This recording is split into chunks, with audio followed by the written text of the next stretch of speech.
Selamat sore saudaraku yang kekasih, dan selamat sore Pak Pendeta Janter Lubis. Selamat sore Pak.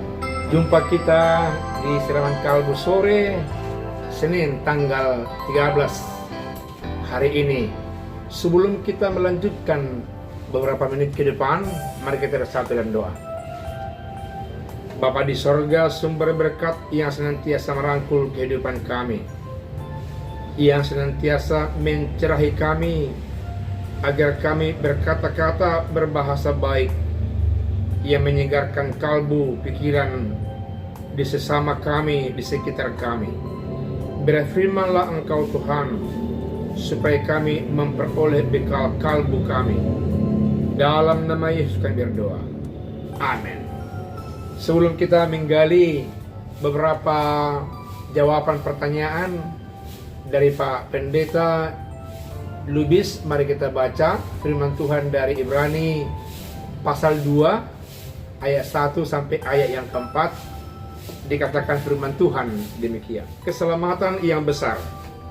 Karena itu harus lebih teliti kita memperhatikan apa yang telah kita dengar, supaya kita jangan hanyut di bawah arus. Sebab kalau firman yang dikatakan dengan perantaraan malaikat-malaikat tetap berlaku, dan setiap pelanggaran dan ketidaktaatan mendapat balasan yang setimpal.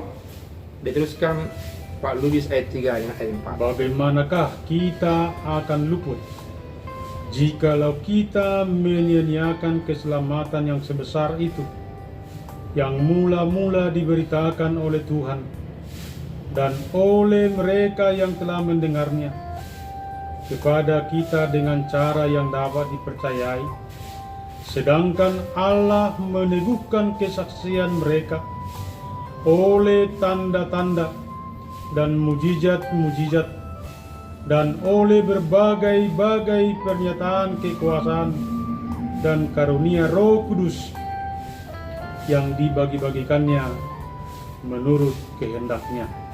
Demikian Terima firman kasih Pak Janter. Kita mencoba mendiskusikan firman Tuhan ini agar pendengar yang mencintai program ini lebih memahami, begitu Pak. Ya. Kalau kita memahami secara umum bahwa surat kepada setiap orang kan dalam rangka menyenangkan jiwa kalbunya, Ya.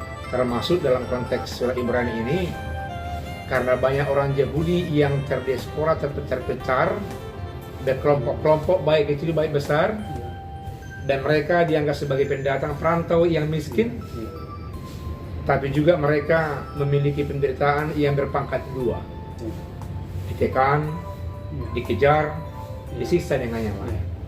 Dalam kaitan ini ada kata di ayat 1 yang mengatakan supaya kita teliti terhadap perkataan, supaya kita tidak mendengar semua perkataan, seolah-olah seperti itu. Ya. Yang mau dielaborasi atau mau ditanya dari Bapak, bagaimana pengertiannya ini? Supaya tidak mendengar semua perkataan, seolah-olah ada hoax, begitu kan? Ya. Bagaimana ini muncul disampaikan oleh penulis kitab Ibrani kepada orang percaya. Terima kasih kepada Bapak Pendeta Abi Merpaung yang dapat mengisi siraman kalbu pada sore hari ini. Pertama-tama kita harus melihat salah satu visi dan misi yang mau dinyatakan oleh penulis kitab Ibrani, yaitu sebuah ajakan dan seruan kepada orang-orang Ibrani yang ada di perantauan itu, atau apakah kelompok besar atau kecil, atau dalam konteks sekarang orang-orang percaya, supaya mereka konsisten, supaya mereka eksis terhadap Tuhan.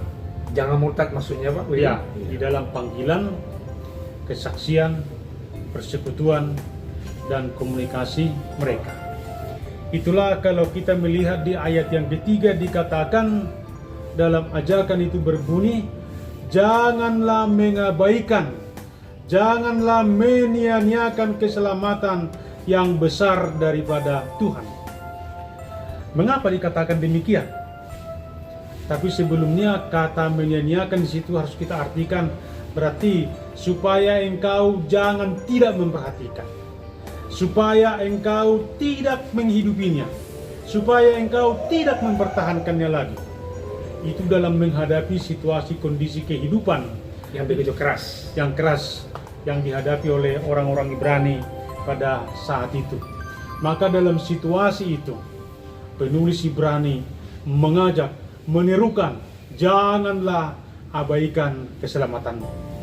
Oleh karena itu, di dalam hal ini dikatakan, janganlah abaikan. Itu menuntut supaya mereka memiliki hati, pikiran, dan juga perasaan yang begitu selektif terhadap suara-suara, terhadap ajaran-ajaran, atau terhadap kuasa-kuasa Yang mengganggu iman percaya mereka. yang mengganggu iman percaya mereka pada saat itu. Jadi dalam situasi itu dikatakan supaya mereka teliti, selektif mendengarkan. Itu bisa kita lihat seperti sekarang ini, ada orang menyebarkan ide, pemahaman, atau statement nampaknya begitu indah, begitu benar, tapi di baliknya ada hoax, atau ada penipuan-penipuan yang tidak berkenan kepada Tuhan. Dalam situasi itulah dikatakan oleh penulis Ibrani, janganlah sia-siakan keselamatan. Janganlah engkau tertipu, tapi biarlah engkau sungguh-sungguh dapat melawan arus perkembangan zaman, atau arus pembicaraan, atau arus ide-ide, atau pemahaman-pemahaman pada saat itu.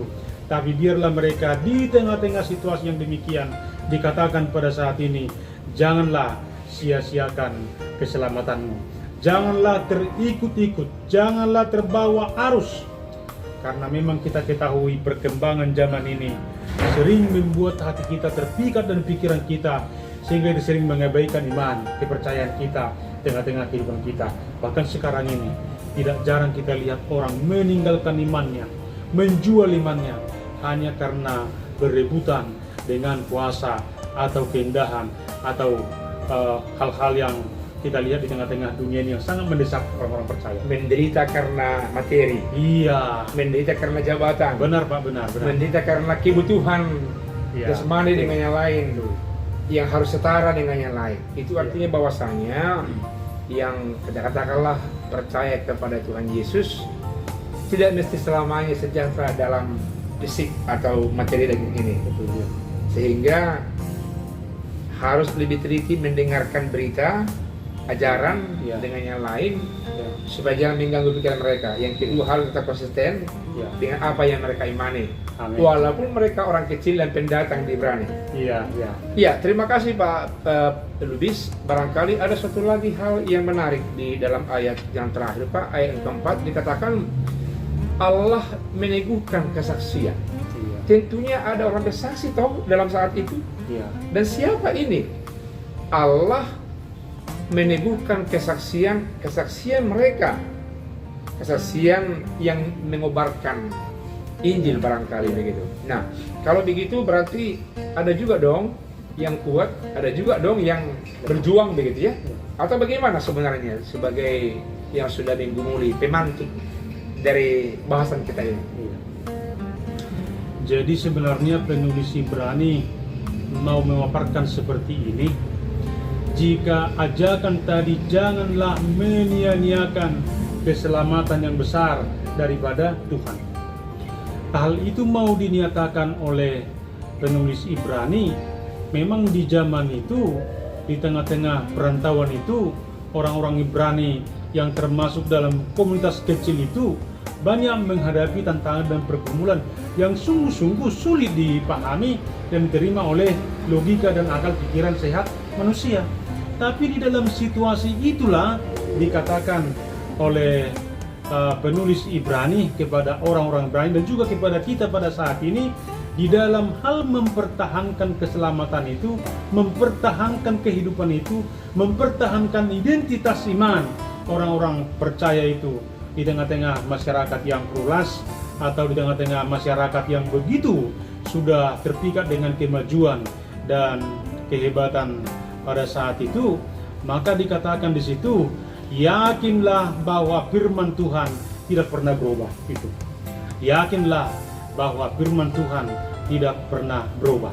Inilah yang menjadi dasar atau kekuatan yang diberikan oleh penulis Ibrani kepada orang-orang Ibrani, bahwa keselamatan itu hanya dapat dipelihara, hanya dapat dipertahankan dengan percaya kepada firman Tuhan. Karena sudah dikatakan pada ayat yang keempat, ayat yang terakhir dikatakan, karena Allah akan meneguhkan, karena Allah akan menguatkan orang-orang percaya dengan kuasa Roh Kudus-Nya. Jadi sinilah kita lihat bagaimana Allah berkuasa, Allah bekerja, Allah menyatakan keselamatan itu di dalam kuasa Roh Kudus, sehingga di tengah-tengah situasi yang bagaimanapun, di dalam keadaan yang bagaimanapun, atau apapun yang dihadapi oleh orang-orang percaya, dikatakan pertahankanlah keselamatan yang besar daripada Allah, karena Allah menguatkan, meneguhkan dengan kuasa Roh Kudus-Nya. Karena Tuhan sudah berjanji bahwa Roh Kudus akan setia menyertai, menuntun, menguatkan, dan menjagai orang-orang percaya. Dengan demikianlah kita sebagai orang-orang percaya di tengah-tengah kemajuan yang bagaimanapun, di tengah-tengah ajaran yang silih berganti pun kita dengarkan, kalau kita sudah konsisten terhadap keselamatan bahwa Yesus adalah Tuhan, maka saat itu juga kita dikuatkan dan dinyatakan Roh Kudus akan menuntun engkau hari ini, besok, sampai selama-lamanya. Itu yang mau dikatakan dalam renungan Ibrani 2 ayat 1 sampai 4. Iya, ternyata firman Tuhan tetap menguatkan, karena ternyata banyak orang yang menderita karena Tuhannya, karena siapa yang dipujinya, termasuk yang seperti di Ibrani, membuat semangatnya bersekutu, beribadah, luntur seperti ini. Oleh karena itu, seperti penjelasan dari Pak Pendeta Janter Lubis tadi, bahwasanya Roh Kudus Tuhan sudah memberikan Injil keselamatan bagi kita. Jangan menjadi takut bersekutu di rumah, di gereja, tempat lain, apalagi dengan masa sekarang ini. Kalau sudah lengkap dengan pakai protokoler, pakai masker, cuci tangan, dan terus jaga jarak, karena Tuhan senantiasa memberkati orang yang siap untuk mengikuti ajaran Tuhan yang disuarakan pemerintah, tentu Pak Janter ya, dan disuarakan oleh gereja. Saudaraku yang kekasih, biarlah firman Tuhan yang sederhana ini menguatkan kita melewati masa yang sulit dalam kehidupan kita ini. Tuhan Yesus memberkati, amin. Dan kita minta Pak Janter sebagai host penghormatan untuk menutup kita dalam doa. Silakan Pak Pendeta. Kita berdoa. Terpujilah Tuhan kekal untuk selama-lamanya, Tuhan yang telah menyatakan kasih dan kemurahan-Mu di tengah-tengah kehidupan kami. Dan saat ini Tuhan, kami telah mendengarkan firman-Mu yang dapat menyirami kalbu kami, yang dapat menguatkan hati dan pikiran kami, sehingga di tengah-tengah kemajuan ini, di tengah-tengah perkembangan dunia ini, patut kami syukuri, tapi di dalamnya itu kami harus bergumul, karena banyak hal, karena perkembangan dunia ini, perkembangan kuasa-kuasa dunia ini. Banyak orang yang meninggalkan imannya, banyak orang yang meninggalkan Tuhan. Tapi pada saat ini Tuhan mengajak kami, mari supaya kami tetap mempertahankan keselamatan kami daripada Tuhan di dalam Yesus Kristus. Karena Tuhan telah memberikan firman-Mu yang kekal untuk selama-lamanya, bahkan Roh Kudus untuk menguatkan, menuntun kami di dalam semua itu. Biarlah setiap orang yang mendengarkan siraman kalbu ini, nama Tuhan dipermuliakan. Dalam Yesus Kristus kami berdoa. Amin. Terima kasih Pak Lubis, Tuhan berkati. Amin.